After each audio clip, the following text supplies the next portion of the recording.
Illuistro. Talaga naman itong abogada na ito.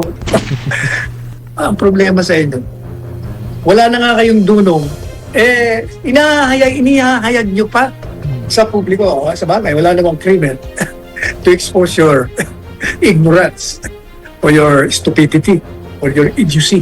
Kayo ang nagdidemanda Kayo ang magiging prosecutor.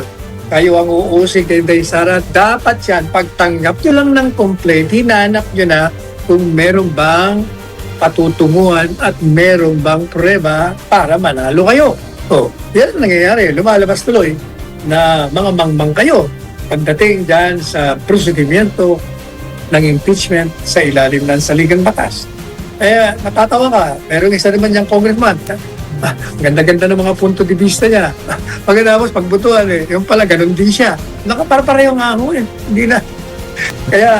Kaya sabi nga ng marami, nako yung mga nandyan, mga clowns. Kaya sabi ko po sa akin, ano bang naging kasalanan ng bansang ito?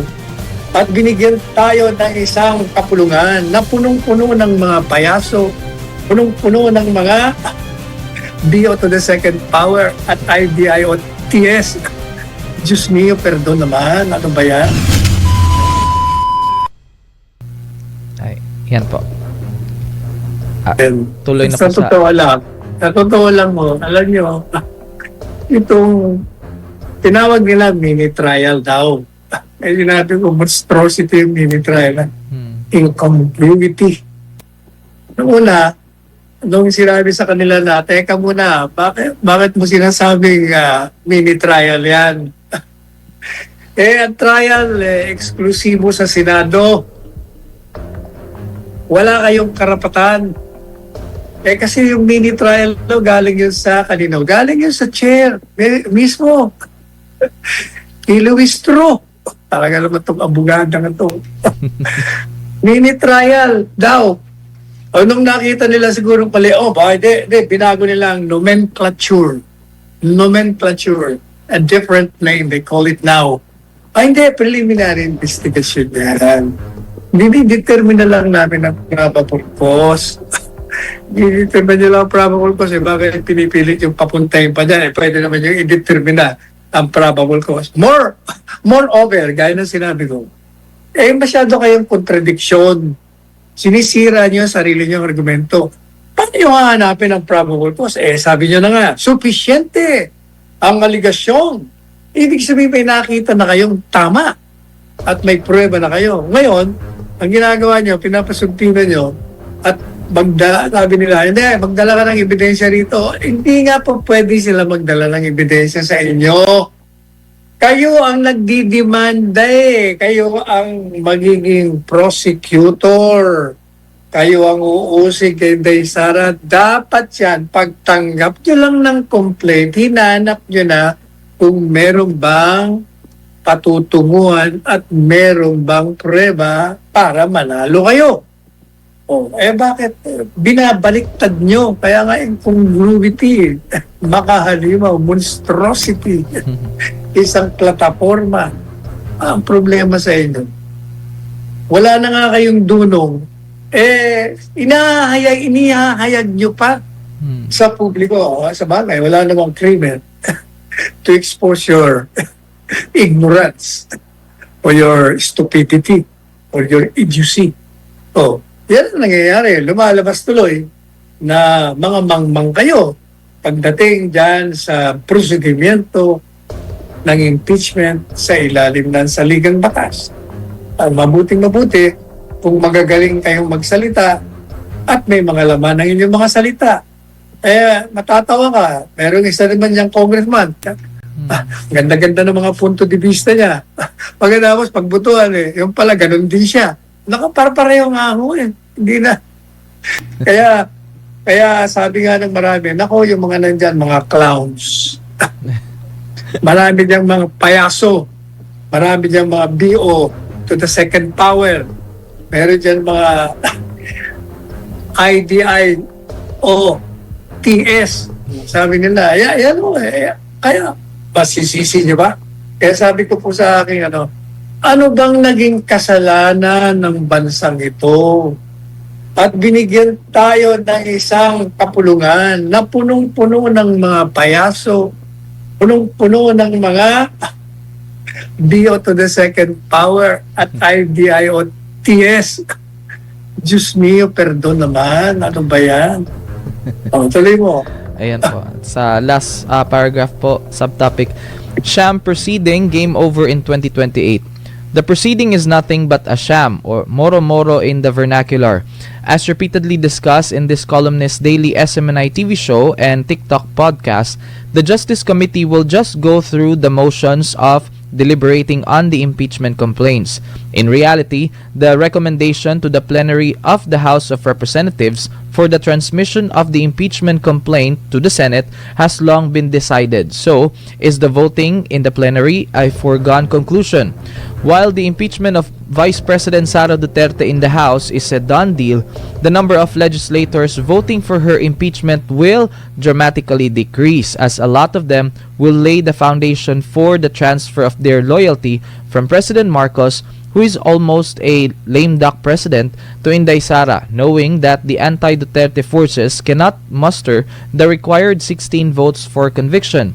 There may yet be a radical shift in the impeachment votes. Not getting the one-third votes necessary to push the impeachment to a Senate trial may not be an impossibility, given the looming Sara Duterte presidential victory in 2028. The occurrence of either of the two aforementioned probabilities will close the curtains for those who not only persecuted the Dutertes and besmirched their characters and reputations, but also ignominiously misgoverned the country and plundered the nation's wealth. To them, it's game over in 2028. And Para po ninyo, bakit ko sinasabi na the lawmakers are bent on pursuing this monstrosity of a legislative proceeding. They are so fixated in their desire to disqualify her from running in the 2028 and remove her from office. In the process, they forget common sense having escaped them. Nawala na sintido ko, tinakasan na sintido ko mo. Na ito pong complaints, gaya ng paulit-ulit nating pinaliwanag, walang batayan. Kahit sa anong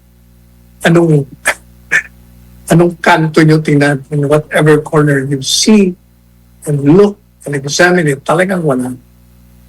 Ngayon, bakit nila pinupursige? Gaya na sinabi natin, ulitin natin na, sapagkat yung mga yan, yung inaalala nila, yung mga tatakbuhan nila sa 2028, gusto nilang manatili sa isipan ng taong bayan. Pag ang mukha nila palagi nasa TV, palaging inilalabas sa mga payag nila, maalala sila.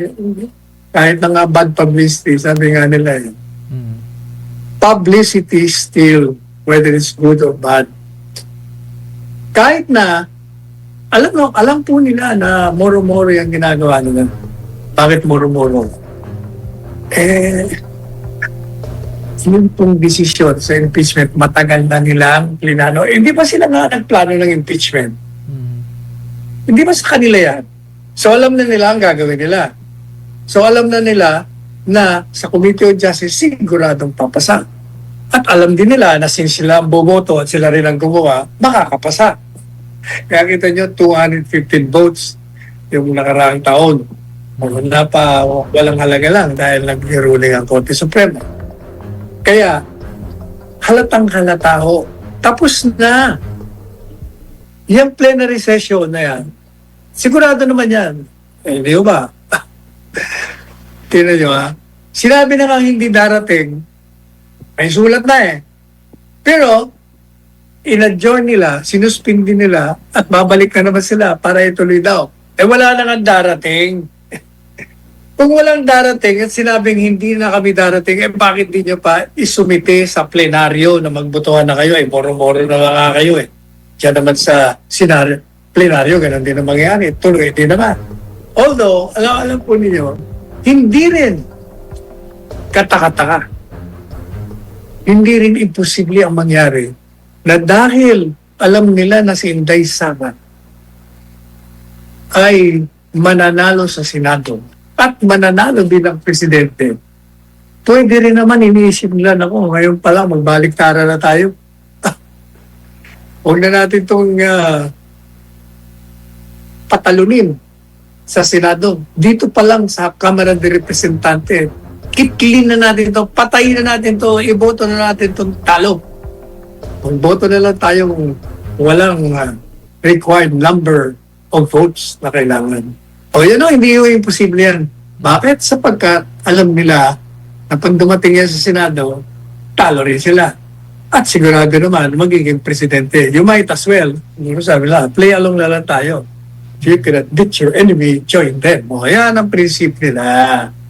Kaya talaga kayo, ang sarap yung pingutin sa tenga kung mga naging estudyante ko lamang kayo. Talaga naman.